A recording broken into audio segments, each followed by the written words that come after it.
Hindi marunong maging presidente ang nakaupo.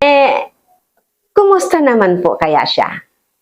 Kumusta naman po siya bilang Vice President? Ay, nako talaga. Pilipinas, gising! Gising na Pilipinas. Yung ginagawa ngayon ni VP Sara is very morbid na. Very nakakatakot na talaga, no? Umaatake na siya ng umaatake. Yung kinakalaban niya, tahimik lang. Hindi naman siya inaano. Diba? Yung mga Marcoses tahimik lang very polite, very tahimik, hindi madaldal, hindi umaatake, at hindi naninira. Very professional. Doon ako isa sa mga bilib sa kanila kasi napaka-decente nilang kumilos. Hindi natin sila makitaan ng pagiging siga o yung term ko na bambaride. Hindi, talagang napaka-professional nila at napaka-decente nilang kumilos. Lalo na si BBM. Never ko siyang naringgan ng masamang salita. Never ko siyang naringgan ng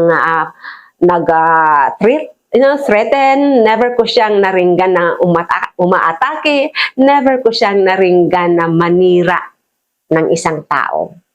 Kahit na madaming naninira sa kanya, tahimik lang siya. Kasi alam niya kung ano ginagawa niya at alam niya kung ano siya. So, doon lang talaga ako bilib na bilib sa kanya. Sa kabila ng mga personal attacks sa kanya, tahimik lang siya. Hindi siya maingay. Ilan po ang rate nyo sa performance po ni PBBM? 10 is the highest, 1 lang ang rating niya. I don't ever remember may platform siya na sinabi kung anong gagawin niya para sa bansang ito. Kaya nga umalis ako, di ba, sa administration. Hindi ko na gusto yung mga naririnig ko doon. Hindi ko na gusto yung mga nakikita. Hindi daw marunong maging presidente si BBM. Grabe, no? Kumusta naman po kaya siya? Kumusta naman po siya bilang Vice President? And kumusta naman siya bilang Education Secretary? Di ba, ang dami niyang hindi malusot-lusot ang kaso ngayon.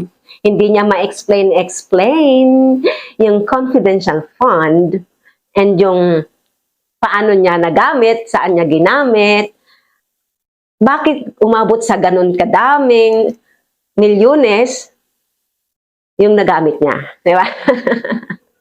Nasusukol na siya Nasusukol na talaga siya. Napus na siya. Hindi na niya alam yung gagawin niya. Kaya nagwawala siya. Hindi ako natatawa. Ka-smile lang ako kasi, masayahin lang talaga ang mukha ko. I don't like frowning. Kasi, hindi niyo magugustuhan pag mag-frown ako, di ba? So, ayoko namang magmukha akong kaya kailangan maganda tayo, laging nakangiti, di ba? Mayroon kasi nag-comment sa akin, bakit daw ako nakangisi pa? Bakit daw ako nakangiti-ngiti pa? Lagi daw akong nakatawa. Ano naman gusto niya mangyari? Umiyak ako. Ano gusto niya? Magalit ako, sumimangot ako. Hindi naman pwede yun, di ba? Papangit ako. Ay, hindi. Diba? Well, anyway, kidding aside. Sa nangyayari sa kanya, ito yung nag-meltdown siya, outburst ng ginagawa niya self-destruction ang ginagawa niya. Imbis na, malapit na imbis na tataas yung mga sumusuporta sa kanya, nababawasan, nawawala. Kasi sa ginagawa niya, yung sistema niya is very unprofessional, very unbecoming of a vice president. Diba? Nawalan siya ng sense of decency. Na yung professionalism sa kanya, nawala. Dinadaan niya lahat sa siga, paniniga, di ba, pag-aatake.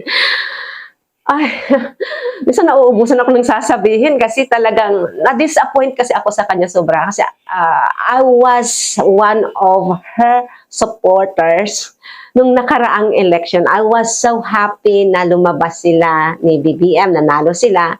And binabantayan ko talaga lahat ng results ng bawat canvassing yun. Hindi ako natutulog kasi talagang everyday nagpo-post ako, pinopromote, backing them up, backing her up.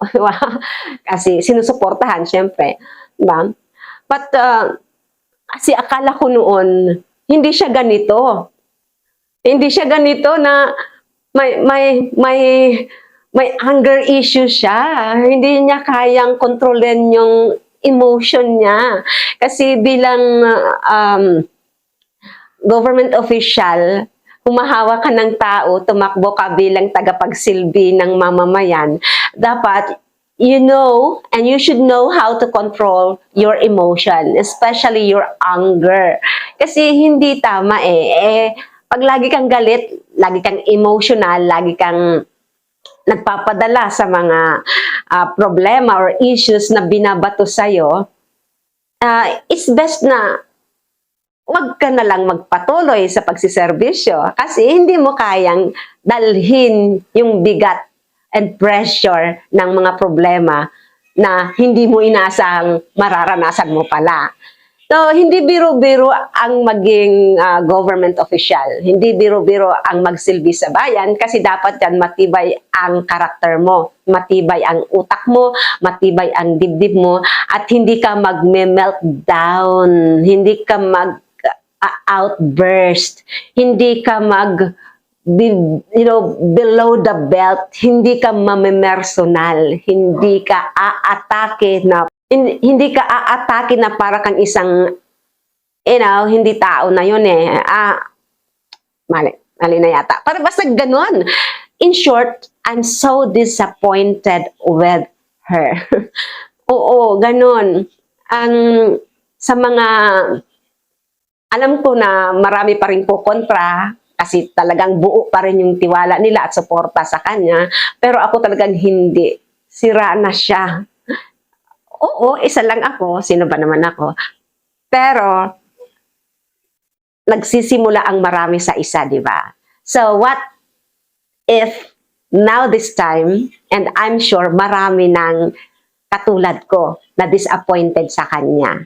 Diba? Kung disappointed kayo sa mga ginagawa ni Sara ngayon, ni VP Sara, kung disappointed kayo sa demeanor niya ngayon, comment down. So, I know. Marami na kasing naglalabas ang mga patutuo at ebidensya ng mga, kinakaharap nilang kaso ng tatay niya. At mahihirapan silang malampasan ito. Kaya parang nagwawala siya, dinadaan sa sindak, kumbaga, sindakan. Sinisindak niya ang mga tao, pati yung mga government official, pati yung ating presidente, gusto niyang manduhan. Di ba, nagmamando siya, dapat siya. Ayan na naman siya, brat na naman siya, di ba? So, ang tawag ko sa kanya is a brat girl. Parang yung anak na, kailangan masunod lahat ng gusto, pag hindi, magwawala. Ganon siya. Ay, nako talaga. Pilipinas, gising! Gising na Pilipinas. Piliin natin yung mga opisyalis na, piliin natin yung mga government officials sa mga kandidato na hindi nagwawala. Piliin natin yung hindi siga. Piliin natin yung hindi nang aatake. Piliin natin yung hindi. Yung unraveling kasi niya, meltdown, it's a no-no. It's a no-no. Minsan sinabi pa niya, pinagtutulungan na daw siya, kinukulam na daw siya. Ano ba yung, na meron siyang iniisip, she's not normal anymore. She is not normal anymore. Hindi na siya yung dating Sara na hinangaan ko. No? And, Okay, see you on my next video. Thank you so much for watching. At sa mga hindi pa po nakapag-subscribe, please subscribe, share my videos, like, and comment also. God bless you and thank you again for watching. Bye for now.